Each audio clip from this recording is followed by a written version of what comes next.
day everyone, my name is Allysa Macaloyos from BSTM1-A, and this is my speech in the country where the highest achievement is getting out of it. It is still worthy to be a Filipino. What is the Filipino can boast about the Philippines? Quite hard to figure, especially when the country struggle with an image problem, excessive corruption, extreme poverty, and source of cheap manual labor.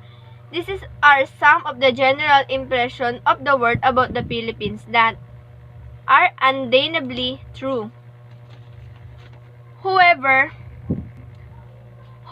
despite the many negative comments that quite often overshadow the positive, there are definitely so many things to be proud of, chief of which is actually ourselves. The Filipino is renowned all over the world for remarkable qualities, often downplayed or overlooked, but which nonetheless brings pride to the country. Our caring ways. Essentially, we Filipino can be proud of our humanity. We are highly relational people, proficient in emotionally and social connecting with others. Our innate humanity is very much apparent in the caring ways we interact with those close to us, including others outside our kin circle. In fact, this trait is one of the distinct assets of the million of the Filipinos, doctors, nurses, caregivers, and nannies who work abroad. Generally, we are known for our heartfelt concern, nurturing spirit, and caring touch, which naturally make our workers in demand overseas. Though it may sometimes rub us the wrong way that our country is frequently associated with overseas labor, especially domestic help. We can always look at it in a more positive view. We can stand proud of those Filipino workers who give exceptional and genuine care to the rest of the world, hospitality even abroad. Also, our inherent humanity is also reflected in our world-famous hospitality that truly amazes anyone who has experienced it. Foreigners who come to visit in the Philippines speaks of the Filipinos going out of their way to help them when the lost. The heartwarming generosity of the Filipino family hosting a visitor in their poverty-stricken home. Meanwhile, most foreigners who attend Filipino gatherings abroad, which are frequently organized for hundreds of reasons, testify to the warmth and friendliness of Filipino as they experience that feeling of belongingness. Indeed, the legendary Filipino hospitality is not limited of the Philippines. It is everywhere, wherever there are Filipino. Pinoy creativity. Aside from our humanity, we Filipino can be proud of our creativity. While being creative is not an exclusive trait possessed only by Filipinos, what makes our distinct is the as artistic try, expressiveness, spontaneity, and humor that altogether define Filipino creativity. Aside from the abundance of world-renowned Filipino talents in music and the performing arts, our country is rich with visual artists, fashion designers, animators, and many other artists. Filipinos are making waves in the international scene, particularly in the entertainment, creative, and the design industry. Filipino creativity, however, is not limited to the professional artists. The country tourism campaign, It's More Fun in the Philippines. It is a remarkable testimony to the creative minds of the Filipino, or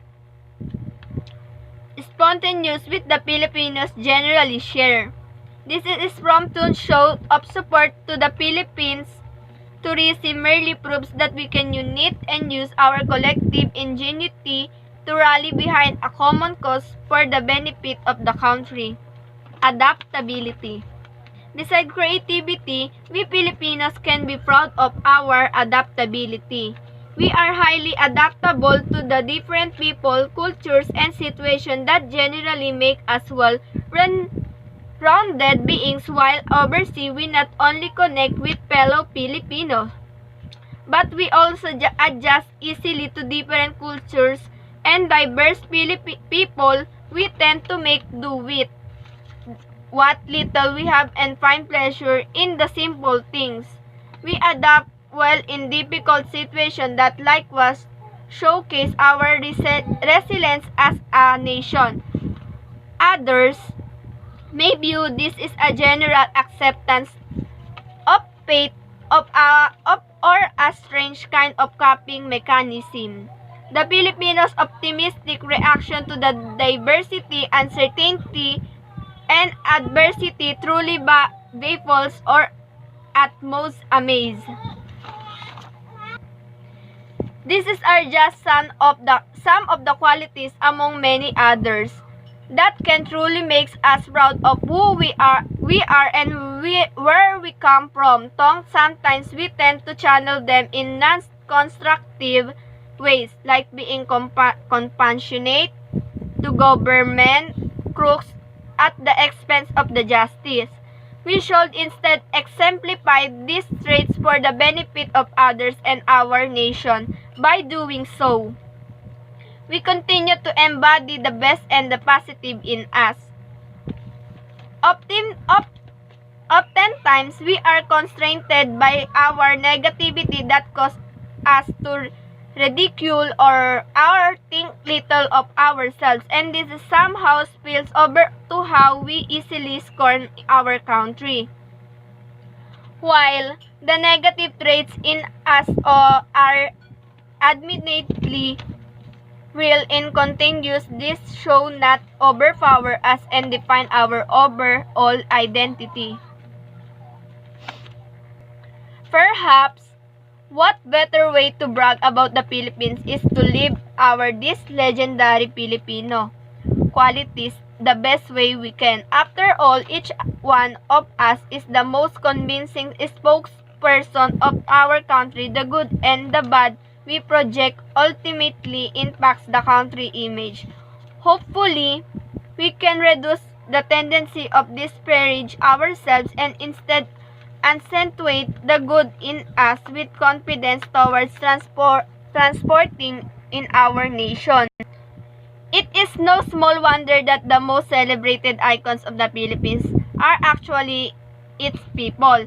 Lea Salonga, Manny Pacquiao, Cory Aquino, Jose Rizal, Kenneth Combonco, and so many others who all makes us proud of our country. Not to mention some of the millions of Filipinos here in abroad who serve as living examples of the best of the Philippines.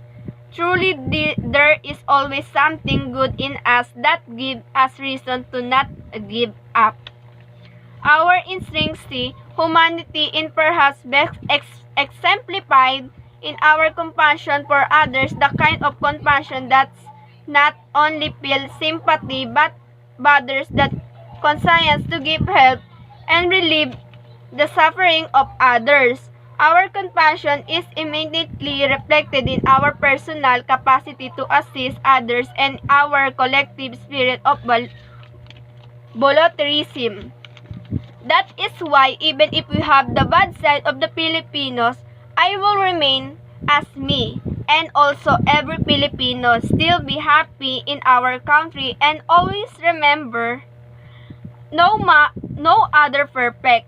We value ourselves good image of others, and I know and I believe we have a qualities we can never afford in other country.